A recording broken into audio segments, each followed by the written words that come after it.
ഇപ്പോൾ അനിൽകുമാർ അങ്ങനെ തന്നെയല്ലേ?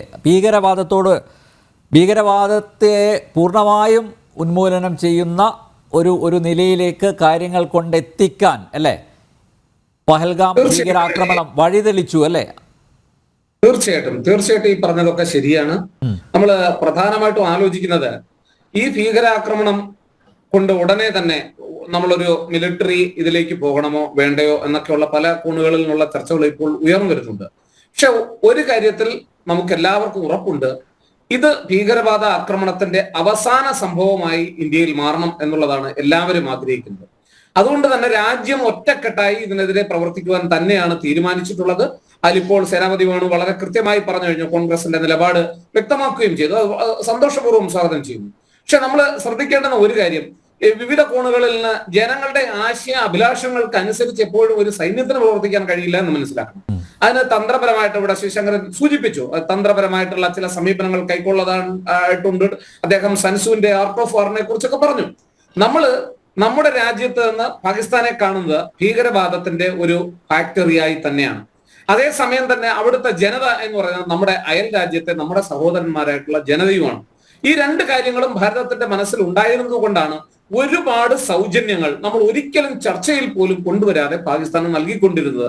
സിന്ധു നദീജല കരാറിലൂടെ അനുസ്യൂതം ഒഴുകുന്ന നദിയായാലും അതിൽ നിന്ന് ലഭിക്കുന്ന വെള്ളമായാലും ധാരാളം വാണിജ്യമായാലും നമ്മുടെ വ്യോമ മേഖലയായാലും ഒക്കെ പാകിസ്ഥാനുമായി ഒരു സഹകരണത്തിന് തയ്യാറാവുകയും അതുവഴി അവരുടെ സാമൂഹ്യ ജീവിതത്തിന് സുരക്ഷയും സന്തോഷവും ഉറപ്പുവരുത്തുവാനാണ് ഭാരതം എന്ന് പറയുന്ന രാഷ്ട്രം പല വിട്ടുവീഴ്ചകളും ചെയ്തത്.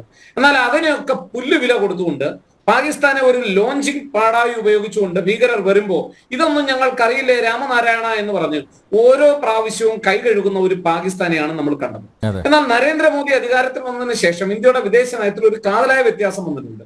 അടിച്ചതിന് ശേഷം തിരിച്ചടിയെ കുറിച്ച് ആലോചിക്കുക മാത്രമല്ല, തിരിച്ചടി കൊടുത്തതിന് ശേഷം സംസാരിക്കുക എന്നുള്ള ഒരു പദ്ധതി നമ്മൾ ആസൂത്രണം ചെയ്തിട്ടുള്ളതാണ്. മാത്രമല്ല നമ്മുടെ നയം തുടക്കത്തിലെ നമ്മൾ വ്യക്തമാക്കുകയും ചെയ്തു. അത് ബാലക്കോട്ട് ആക്രമണമായാലും ബാക്കിയുള്ള കാര്യങ്ങളായാലും ഓരോ സംഭവങ്ങൾ എടുത്ത് നോക്കിയാൽ അത് വളരെ കൃത്യമായി പറഞ്ഞിട്ടുണ്ട്. പക്ഷേ ഇന്ന് നമ്മളെ ആക്രമിച്ചു അല്ലെങ്കിൽ നമുക്കൊരു അപകടം ഉണ്ടായി എന്നാൽ നാളെ തന്നെ തിരിച്ചടി കൊടുക്കാം എന്നുള്ളതല്ല. നോക്കൂ, ഇന്ത്യ എടുത്തിട്ടുള്ള ഓരോ നടപടിയും വളരെ ആലോചിച്ചുറപ്പിച്ചിട്ടുള്ള നടപടിയാണ്. എന്താണ് ആക്രമണം ഉണ്ടായാൽ നമ്മൾ ആദ്യം ചെയ്യേണ്ടത്? ആദ്യം ആ ഭീകരവാദികളെ പിടിക്കുക എന്നുള്ളതാണ്. രണ്ട്, ആ ഭീകരവാദികൾക്ക് സഹായം എത്തിച്ചവരെയും അവരുടെ ലോഞ്ചിങ് പാഡിനെയും തകർക്കുക എന്നുള്ളതാണ്. ഇന്ത്യ ഇപ്പോൾ അതാണ് ചെയ്തുകൊണ്ടിരിക്കുന്നത്. മൂന്ന്, ഈ കാര്യങ്ങളൊക്കെ ഇതര അന്തർദേശീയ സമൂഹത്തെ ബോധ്യപ്പെടുത്തുക എന്നുള്ളതാണ്. അതിനുവേണ്ടി നമ്മുടെ നരേന്ദ്രമോദി തന്നെ 2-3 ദിവസത്തിനുള്ളിൽ 12-13 ലോകരാഷ്ട്ര നേതാക്കന്മാരെയാണ് ഫോണിൽ വിളിച്ച കാര്യങ്ങൾ അവതരിപ്പിച്ചത്. അത് കൂടാതെ 10-20 രാജ്യങ്ങളിലുള്ള നമ്മുടെ ദേശത്തിന്റെ പ്രതിനിധികളെ വിളിച്ചു വരുത്തി നമ്മൾ കാര്യങ്ങൾ വിശദീകരിച്ചു. അപ്പൊ അവിടെയൊക്കെ എല്ലാവരും തെളിവ് വേണം എന്ന് പറഞ്ഞു കഴിഞ്ഞാൽ ഇതൊക്കെ തെളിവൊക്കെ എല്ലാ രാജ്യങ്ങളുടെയും പക്കലുണ്ട്. കാരണം അമേരിക്കയുടെ പാർലമെന്റിൽ പോലും നിരന്തരമായി പാകിസ്ഥാൻ ഭീകരവാദത്തെ സഹായിക്കുന്നു, അമേരിക്ക കൊടുത്തിട്ടുള്ള ധനസഹായം ഭീകരവാദത്തിന് ഒളിഞ്ഞും തെളിഞ്ഞും ഉപയോഗിച്ചിട്ടുണ്ടെന്ന് പാകിസ്ഥാന്റെ പാർലമെന്റിൽ സമ്മതിച്ചിട്ടുള്ളതാണ് പാകിസ്ഥാൻ പ്രധാനമന്ത്രി പോലും. ഇതൊക്കെ നമുക്ക് എല്ലാവർക്കും അറിയാവുന്ന കാര്യമാണ്. പിന്നെ ഇപ്പൊ ഉണ്ടാകിയ പഹൽഗാം ആക്രമണവുമായി ബന്ധപ്പെടുത്ത് അതിന്റെ തെളിവുകൾ തീർച്ചയായിട്ടും അതിന്റെ ഡിജിറ്റൽ മാപ്പിംഗ് ഇന്ത്യക്കുണ്ട്, അതൊക്കെ ഇന്ത്യ നൽകിയിട്ടുണ്ട്. അതേസമയം തന്നെ കൂടുതൽ തെളിവുകൾ നമുക്ക് നൽകേണ്ടതായിട്ടുണ്ട്. കാരണം ഇന്ത്യ വളരെ പക്വതയോടെ പ്രതികരിക്കുന്ന ഒരു രാജ്യമാണ്. നമ്മുടെ ഒരു തരത്തിൽ നമ്മുടെ നീതിന്യായ സംവിധാനം പോലും പറയുന്നത് എന്താ, 1000 കുറ്റവാളികൾ രക്ഷപ്പെട്ടാൽ പോലും ഒരു നിരപരാധി ശിക്ഷിക്കുവാൻ പാടില്ല എന്നുള്ള നയം അന്തർദേശീയ രംഗത്ത് ഉൾപ്പെടെ പുലർത്തുന്ന രാജ്യമാണ് ഇന്ത്യ. അതുകൊണ്ട് തന്നെ നമ്മൾ തീർച്ചയായും അവരുടെ കൂടാരം കണ്ടെത്തി തകർക്കുക തന്നെ ചെയ്യും. പിന്നെ ഇവിടെ സേനാപതി പറഞ്ഞതുപോലെ ഒരു പ്രധാനപ്പെട്ട കാര്യമുണ്ട്, അത് പ്രഭാകരൻ സാർ വളരെ കൃത്യമായി പറഞ്ഞു. അതായത് നമുക്ക് ഇനി ഒരു കാലഘട്ടത്തിൽ ഒരു രാജ്യത്തിനും ആണവായുധം പ്രയോഗിക്കുക എന്ന് പറയുന്ന അത്ര എളുപ്പമുള്ള ഒരു കാര്യമല്ല. അങ്ങനെ ആരും പ്രയോഗിക്കില്ല. നിങ്ങൾ ആലോചിച്ച് നോക്കൂ, നമ്മളെ കാർഗിൽ യുദ്ധ സമയത്ത് ഒരാഴ്ച 18 തവണയാണ് പാകിസ്ഥാന്റെ പ്രസിഡന്റ് പറഞ്ഞത് ഞങ്ങൾ ആണവായുധം ഉപയോഗിക്കുന്നു.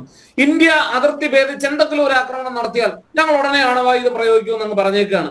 നമ്മൾ അതിനുശേഷം എത്രയോ ആക്രമണം നടത്തി, നമ്മൾ അതിനകത്ത് സർജിക്കൽ സ്ട്രൈക്ക് നടത്തിയില്ലേ, അവർ പ്രയോഗിച്ചു.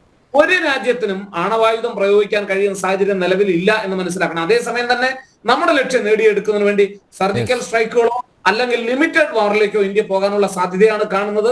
തീർച്ചയായും ഇന്ത്യ തിരിച്ചടി കൊടുക്കുമെന്ന് ഇന്ത്യയുടെ പ്രധാനമന്ത്രിയും ആഭ്യന്തരമന്ത്രിയും സുരക്ഷാകാര്യ വകുപ്പും ഇതിനോടകം തന്നെ വ്യക്തമാക്കിയിട്ടുണ്ടെങ്കിൽ അത് സംഭവിച്ചിരിക്കും എന്ന് തന്നെയാണ് നമ്മൾ ഉറപ്പിച്ച് വിശ്വസിക്കേണ്ടത്, വിലയിരുത്തേണ്ടത്.